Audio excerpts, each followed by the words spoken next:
Hello and welcome to Garden City. This is Inlet Square Mall. If you're familiar with the channel, we have visited this mall 2 or 3 times before. I like to make a yearly, let's call it a pilgrimage to this mall to check on the status of it.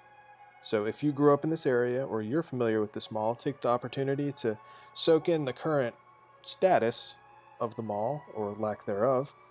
And if you're not familiar with it, this is just a basic overview of a dead mall in the Myrtle Beach, South Carolina area. This was a Books-A-Million, as you can tell by the shadowing where the signage used to reside. This place here was Frank's. I really enjoyed this place. It was a movie theater, arcade, bowling alley, and a bar. All those things wrapped into one. Now, if we turn back the clock a couple decades, this is where the original movie theater was, along with a restaurant, a Piccadilly, and a arcade. Spent many a time in the old arcade and that movie theater during my teenage years. One thing that I'll discuss about this mall that's slightly depressing is this was one of the malls in the area. We had Inlet Square Mall, Myrtle Square Mall in the center of Myrtle Beach, and at the time Briarcliff Mall. Now Briarcliff Mall has been renamed to Myrtle Beach Mall, but that's beside the point. We had 3 malls, and this is the main mall that I grew up in. I say grew up, spent most of my teenage years in. Directly ahead of us was a pizzeria called Corrado's. As a teenager, had many a slices at that place. But like I was saying, this mall was almost like a second home to me and my friends at the time. So seeing the changes to this location over the years kind of hits the nostalgia strings and makes me kind of sad to see it in the state it is now. The mall was built in 1990, so it's 30 years old at this point, and that's about the lifespan of the common American mall nowadays. That wall on the left there's a bowling alley on the other side of it, but that was the location of the sound shop, the record store, CD shop, when the mall was at its peak. Now we're going to continue from what was the food court. Not so much a food court anymore, because you can see there are no more restaurants. That was a Chick-fil-A, like that CGI there. I think Michael Bay needs to give me a call. But that was a Chick-fil-A at some point. It's been many establishments since, but I remember it as the Chick-fil-A. Here's one last look back at what was the food court and Books-A-Million. Now we're going to continue. We're going to come back to this specific store that we're walking by now, or storefront, because there's something interesting about it. We'll get to that later. To the right was a salon. This is the central hub. That was a coffee shop at one point. And you'll notice across the way from the hub, well, first of all, the hub's completely empty, but there's a shop that looks like a Bath and Body Works. From a distance, it looks that way, but it's no longer a Bath and Body Works. It is a locally owned country general store type shop that sells soaps and preserves, things of that nature. Now, this central hub has a really impressive skylight. I've always liked that skylight. Back in the day, there used to be a platform in the center here with fountains around it and a lot of plantings. Those were removed years ago. Over the decades, there have been several attempts to renovate this space. These renovations have made the mall more appealing, in my opinion, but not appealing enough to bring in tenants that would subsequently bring in patrons and bring some cash flow to this mall. Now that we've seen the central hub, we're going to move toward the only anchor store that still exists. There's a Belk at the end of this corridor, but before we get there, let's see what's left. We've got a massage therapy establishment right there. We'll come back and see this place on the way back down this corridor, but there's a photography closed at the moment. This, I didn't preface this, but this is a Saturday morning right before the gates opened for business. So not all of these closed gates mean they are closed establishments. The ones that are still operating, I do make a point to look through the grate and let you know what is open. But truth be told, if I were to wag a number, I'd say 80% of the facility is available to rent at this time. Now, there are several churches that utilize the space. This is just one of them here. We'll see a few others as we continue this adventure. Makes a lot of sense. Inexpensive square footage, I assume, at this point for large gatherings. I'm sure they get a good rate on their rent. Here is an establishment that is operating, just not open yet. It is D&J Computer and Game Systems. This is a place to play your board games, role-playing games, computer equipment. But what I found really interesting is this bin of $3 USB keyboards. So if you need one, they got a couple. Moving on. There is a drum store coming up here on the left.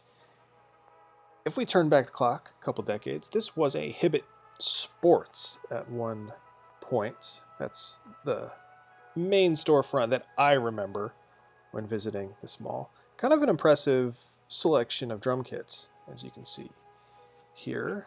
The name of the shop is The Different Drummer. There you go, there's a t-shirt right there. And a phone number, give them a call.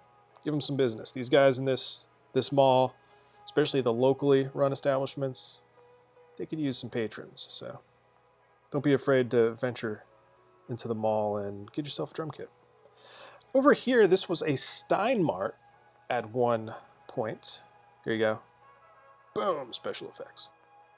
It is now a church, the largest of the churches found in Inlet Square Mall at this time.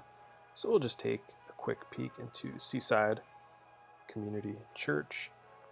As you can see, lots of square footage from what was the Steinmart. Panning over. Back and to the right, at one point, was the bookstore. Spent many a days in that bookstore perusing books and magazines, because this was a few decades ago when magazines were very prevalent. Nowadays, not so much. As we approach Belk, something interesting about their door I'd like to point out is it's locked. The entry into the interior of the mall is not open. It's not accessible. If you want to enter Belk, you have to enter through one of their exterior doors. Same goes for exiting Belk.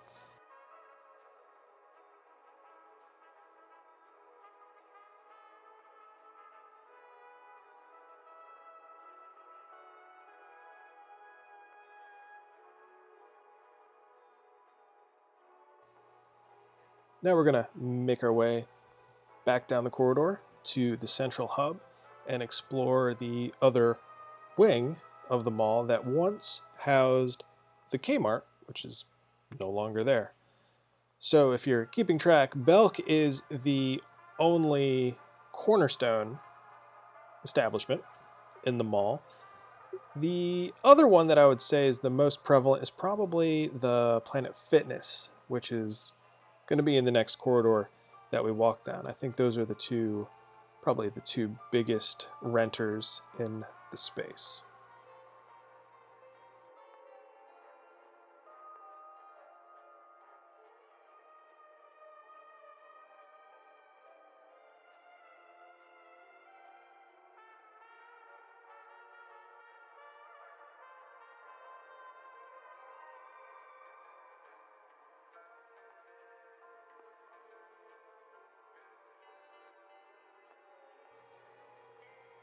This open hub saddens me. I remember many holidays with decorations and whatnot filling that space.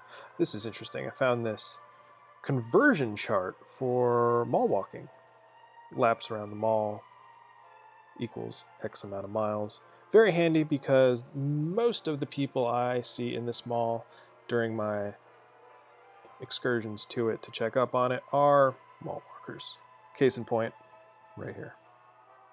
Around this corner was the JCPenney. It's been closed for a long time. I think the last time I visited here, I pointed it out and probably showed the exact same picture I'm about to show you guys here of the JCPenney when it was open and operating. There you go right there. There was a comic book store right next door, right here. Since my last visit, it has closed. So, harkening back to my point earlier, for these local shops here, if you're interested in these kind of establishments, come visit them, give them some support, be a patron. This place didn't make it though, as you can see, they closed up shop. Another view of that hub. You can see some of the nicer architectural elements in the hub from the renovations that have gone on over the years. They did attempt to make this place look nice, just didn't work. Here's another one of the churches using up space that was previously commercial retail.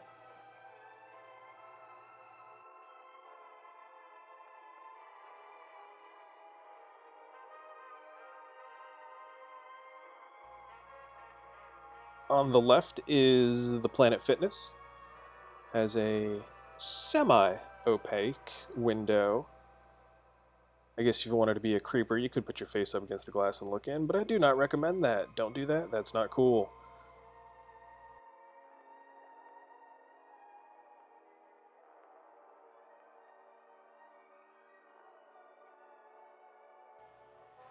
I thought this was a very fitting image here. This Soul toy ball mop bucket in the background.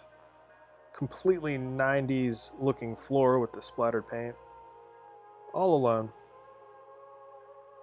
A shell of its former self.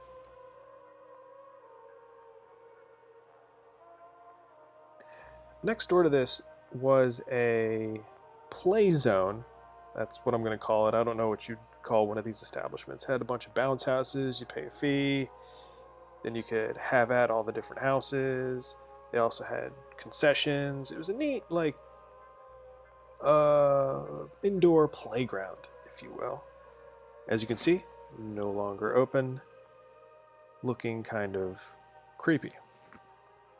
Also interesting is they have a sign here that says everything's for sale, cheap stuff. So I guess there's probably a number posted somewhere around here where you could call and make an offer on some of this, like the Pepsi refrigerator back there maybe, or the popcorn machine, or steel chairs, or even paper towels. They have a sign, 2 for $1 for the paper towels. They are seriously selling everything. Here's what it looked like just last year, last time I visited. So this establishment was still operating a year ago. Not so much anymore. There's another creepy shot for you.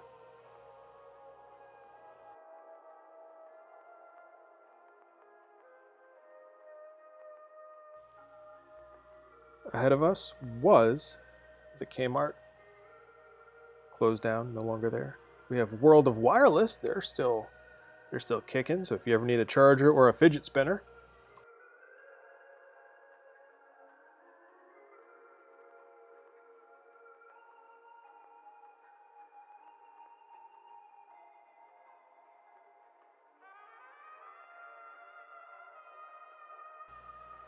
This mall, as I mentioned before, built in 1990, 30 years old at this point. Over the years, there's been a lot of proposals to renovate, restructure the business model of this facility, but none of it's really come to fruition. And what we're left with is this husk of commercial space.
So we're just gonna take a peek in a couple of these windows, see what's going on. And there's an interesting one coming up next after this salon.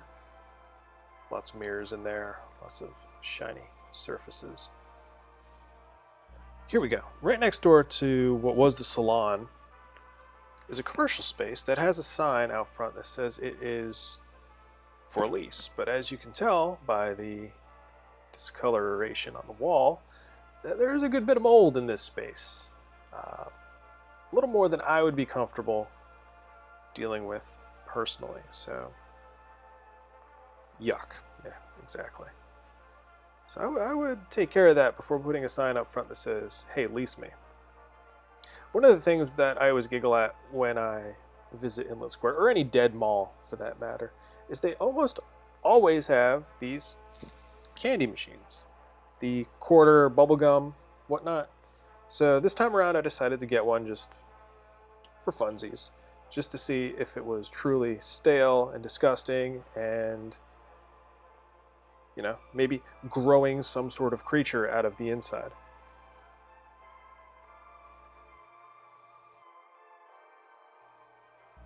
This was not the case.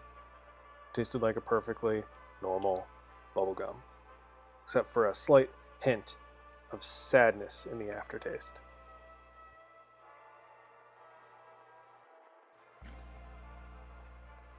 With all that being said, for this excursion to Inlet Square Mall, I'm going to call it done, and I'll see you guys again on the other side. Conveniently located on the South Strait. Conveniently located on the for department stores. Fun and entertainment. Shopping, entertainment.